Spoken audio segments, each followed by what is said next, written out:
నగరంలో తాగునీటి డిమాండ్ రోజురోజుకు కొత్త రికార్డులు సృష్టిస్తోంది. జూన్ నెల ప్రారంభమైన వర్షాల జాడ కనిపించకపోవడం, ఎండల తీవ్రత కొనసాగుతూ ఉండటంతో నగర ప్రజలు వాటర్ ట్యాంకర్లపైనే ఎక్కువగా ఆధారపడుతున్నారు. ఫలితంగా ప్రతిరోజు 15,000కు పైగా ట్యాంకర్లు బుకింగ్ నమోదవుతున్నాయి. గత ఏడాది వేసవిలో 12,000 బుకింగ్లు నమోదైంది. కానీ ఈసారి ఆ రికార్డులను నగరవాసుల నీటి అవసరాలు దాటేశాయి. మరోవైపు నగరానికి ప్రధాన నీటి వనరులైన రిజర్వాయర్లలో నీటి మట్టాలు తగ్గుతూ ఉండటంతో ఇబ్బంది కలగకుండా ప్రత్యామ్నాయ ఏర్పాట్లు చేస్తోంది జలమండలి.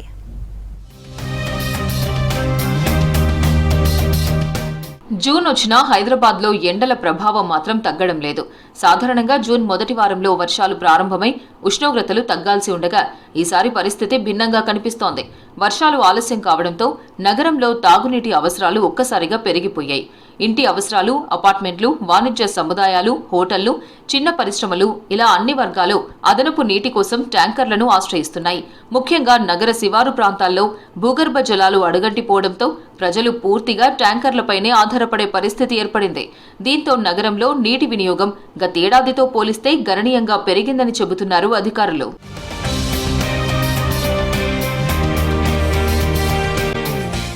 ప్రతిరోజు లక్షలాది కుటుంబాలకు నీటిని సరఫరా చేస్తున్న జలమండలి ముందు ఇప్పుడు పెరుగుతున్న డిమాండ్ పెద్ద సవాల్గా మారింది. గతేడాది వేసవి సీజన్లో రోజుకు 12,000 ట్యాంకర్ల బుకింగ్లు నమోదైతే అదే అత్యధికంగా పరిగణించారు. అయితే ఈసారి ఆ సంఖ్య 15,000 మార్కును దాటడం పరిస్థితి తీవ్రతను తెలియజేస్తోంది.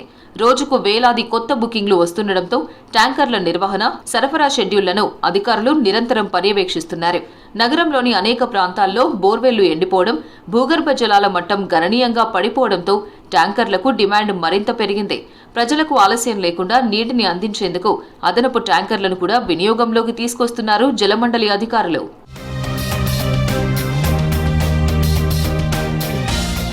నగరానికి నీటిని అందించే ప్రధాన వనరులైన సింగూరు, మంజీరా, కృష్ణా, గోదావరి ప్రాజెక్టుల నీటి నిల్వలపై జలమండలి ప్రత్యేక దృష్టి సారించింది. ప్రస్తుతం అందుబాటులో ఉన్న నిల్వలను అత్యంత సమర్థవంతంగా వినియోగించేలా కార్యాచరణ రూపొందిస్తోంది. రోజువారీ డిమాండ్ను అంచనా వేస్తూ ఎక్కడా తాగునీటి సరఫరాలో అంతరాయం కలగకుండా ముందస్తు చర్యలు చేపడుతోంది. ఒకవైపు పెరుగుతున్న వినియోగం, మరోవైపు వర్షాలు లేకపోవడంతో నిల్వలపై ఒత్తిడి పెరుగుతోంది. దీంతో నగరానికి నీటి సరఫరా చేసే అన్ని వ్యవస్థలను అప్రమత్తంగా ఉంచి పరిస్థితిని నిరంతరం సమీక్షిస్తున్నారు. అవసరమైతే అదనపు పంపిణీ సంస్థల్లో మార్పులు చేసేందుకు కూడా సిద్ధంగా ఉన్నారు అధికారులు.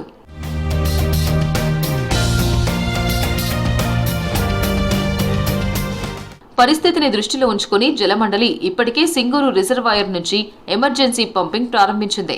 నగరానికి అదనపు నీటిని తరలిస్తూ డిమాండ్ను తట్టుకునే ప్రయత్నం చేస్తోంది. ప్రతిరోజు పెరుగుతున్న వినియోగం కారణంగా రిజర్వాయర్ల నుంచి నీటి విడుదలను సమన్వయం చేస్తూ అవసరమైన మేరకు సరఫరా పెంచుతున్నారు.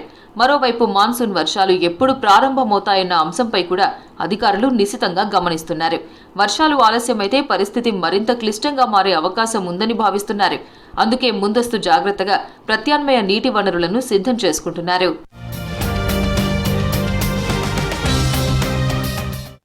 మరో వారం రోజుల్లో భారీ వర్షాలు కురవకపోతే కృష్ణా బేసిన్ నుంచి కూడా ఎమర్జెన్సీ పంపింగ్ చేపట్టేందుకు జలమండలి కార్యాచరణ సిద్ధం చేసింది. నగర ప్రజలకు ఎలాంటి ఇబ్బందులు తలెత్తకుండా అవసరమైన నీటిని అందించడమే లక్ష్యంగా అన్ని ఏర్పాట్లు చేస్తుంది.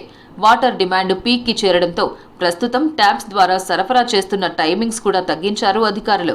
గతంలో కొన్ని ఏరియాల్లో డే బై డే 2 గంటల పాటు వచ్చే నీటి సప్లై ఇప్పుడు గంట నుంచి గంటన్నరకు తగ్గిపోయింది. మరోవైపు నీటిని పొదుపుగా వినియోగించాలని, లీకేజీలు, వృధాను నివారించాలని ప్రజలకు విజ్ఞప్తి చేస్తున్నారు అధికారులు.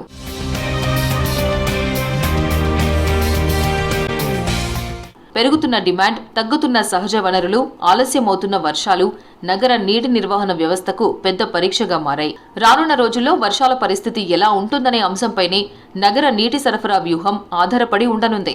అయితే ఎలాంటి పరిస్థితి వచ్చినా తాగునీటి కొరత రాకుండా అన్ని చర్యలు తీసుకుంటామని జలమండలి స్పష్టం చేస్తోంది.